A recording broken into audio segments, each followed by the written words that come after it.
अखन अहाँ सब सुन रहल छी म्यूजिक के शानदार प्रस्तुति। सही में बाबा खाली सुनले रहिया, कैसन चोह नहीं देखले रहिया। कोकेल हो हाथी सवारी, कोकेल हो हाथी सवारी। हो बहाबा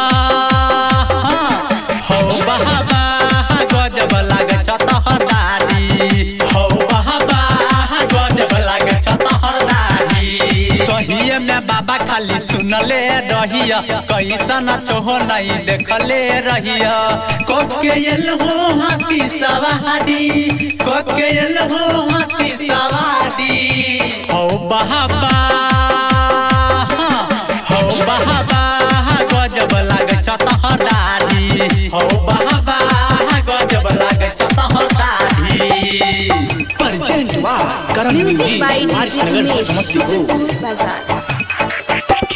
तोड़ किरपा से सुनला बाबा, चले छे पूरा दुनिया हो।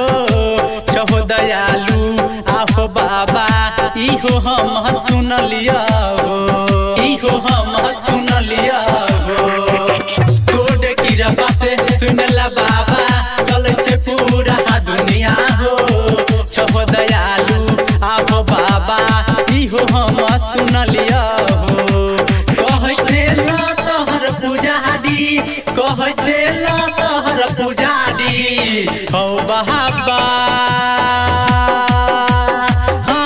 हो बहाबा गजब लागे छतहरदारी। हो बहाबा गजब लागे छतहरदारी। Music by DJ Umesh, Shukripur बाजार। 17 सितंबर के सबसे पहिले हो छतहर पूजनमा हो।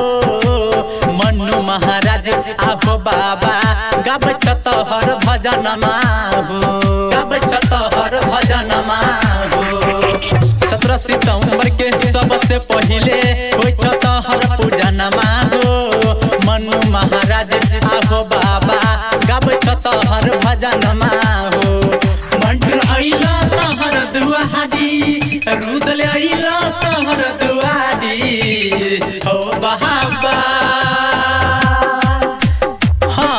हो बहाबा गजब लागे छतहरदारी। हो बहाबा गजब लागे छतहरदारी। Presented by Karan Music, Warisnagar।